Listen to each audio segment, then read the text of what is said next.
Montgomeryshire Wildlife Trust has been working to safeguard the future of the rare pearl-bordered fritillary butterfly, or PBF for short, for over 25 years. It's only found on 8 sites now in the whole of Wales, and 6 of those are in Montgomeryshire, making this area of local importance for the species.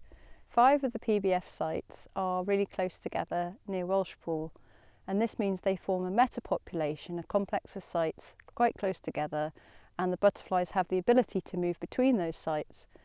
For this reason, it's really important that we look at things on a landscape scale and try and improve connectivity, make more wildlife-rich habitats in the landscape. We were delighted to find that Welshpool Golf Club is an incredible area for wildlife already, and the way they've managed the land has created an oasis for wildlife. The team at Welshpool Golf Club were really keen to work with us, and together we developed the Welshpool Fairway to Haven project. It's a fantastic partnership between Welshpool Golf Club and Montgomeryshire Wildlife Trust.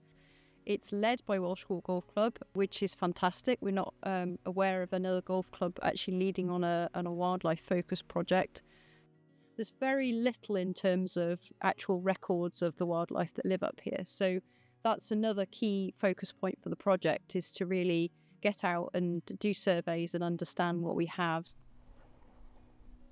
Our Friends of PBF volunteer group have been involved with habitat management like coppicing, pollarding, pruning and bracken raking, as well as carrying out surveys and helping with events.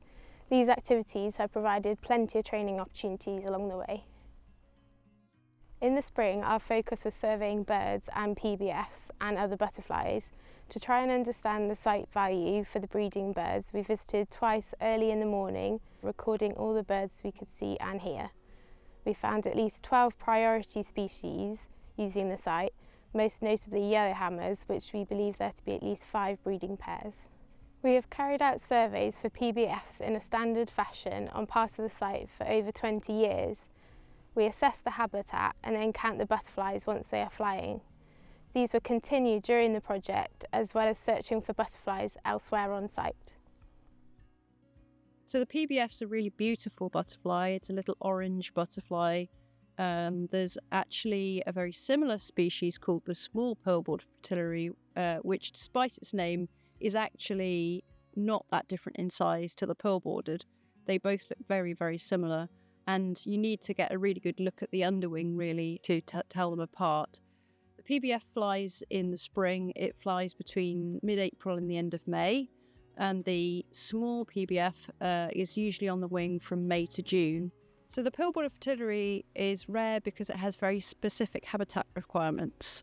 It seems to prefer what we in Wales call freeze, which is an area of mixed habitats with scrub and bracken. Bracken seems to be quite important for it. It provides a very warm microclimate and a canopy, and also when the bracken dies down in the winter, it creates a litter layer, which also seems to be really important for them. So you need some bracken, but you don't want the bracken to get too thick, because then it shades everything out and you lose the food plant, and the food plant for the caterpillar is common dog violet.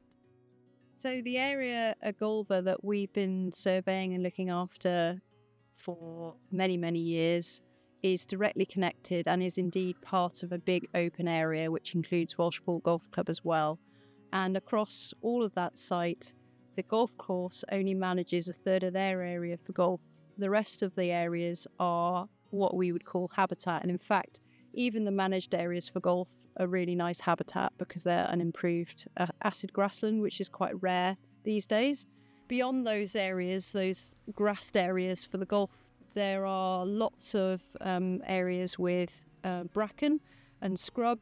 There are some really nice woodlands and some fantastic wetlands as well, like the one behind me, which is actually a little peat bog, which we were very surprised to find as part of the project. Our moth morning event was very popular, and we were delighted to attract 29 species of moth into the light trap, despite poor weather overnight. Having gone carefully through the catch, identified and released individuals, event participants were warmed with breakfast in the clubhouse.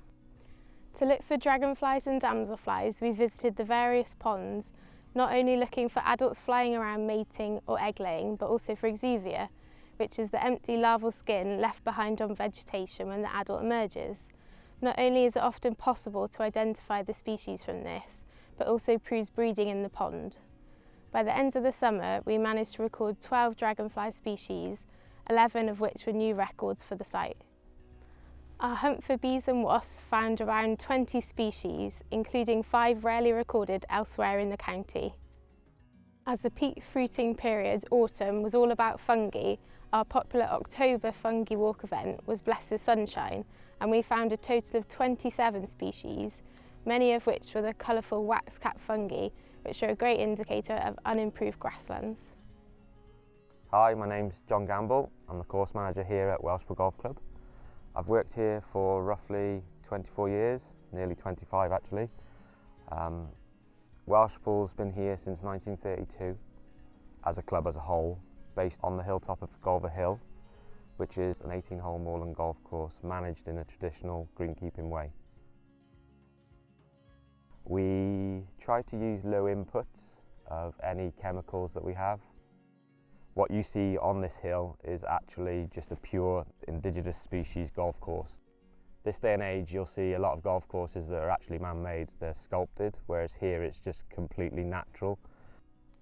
With us being a naturalised golf course on a big site, we were approached by Montgomeryshire Wildlife Trust to go into partnership with them to try and increase not just pearl-bordered fritillary butterflies, but to increase many species of butterflies, fauna that we have here on site. As you can see behind me here, this is one of the methods that we've learned from Montgomeryshire Wildlife Trust. We need to manage the bracken-dominated areas on a rotational basis and remove bracken litter build-up from past years to encourage the dog pilots to come through, as this is what the pearl-bordered fritillary caterpillars eat. So we're trying to do as many off-course areas as we can with this machine.